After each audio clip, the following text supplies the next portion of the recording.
right to be here, to speak and to think and to create. I have a place on this earth, and nobody has a right to tell me right here that I can't exist.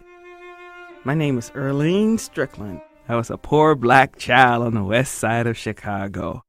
No, I wasn't really poor. My father, he worked in the steel mills, and my mother was a housewife. When I went to college, I learned about Shakespeare, Picasso, economics. It was like a wonderful experience because my mind was being exposed. I really didn't have a lot of confidence in my writing ability.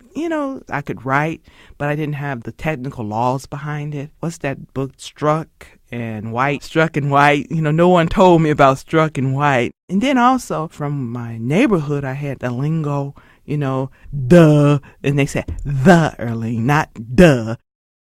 My family loves me.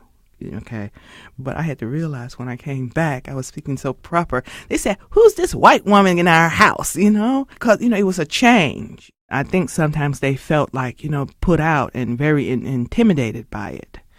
I was talking and speaking of things that they never even thought of. When I was about to graduate, I knew that was going to be difficult, and it was difficult because I was coming from this environment of higher learning back to the city and to the west side, and I wasn't getting what I needed. And I suffered a depression when I came back, and it was pretty bad. But the one thing about it is I learned I had to go out. I had to go out into the world and get what I needed.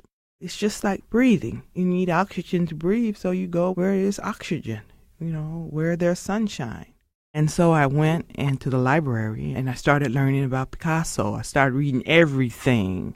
His girlfriend wrote a book. This other woman wrote a book. And then I said, well, I'm going to think like Picasso. Everything Picasso did, I'm going to do.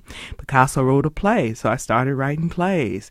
Picasso wrote poetry, so I started writing poetry. Picasso started painting, so I started painting. When I look at his work right here, he taught me how to go in there and find that defining line, the fundamental right here, universal thing about that piece. And I found that I could do that, and I learned that from Picasso.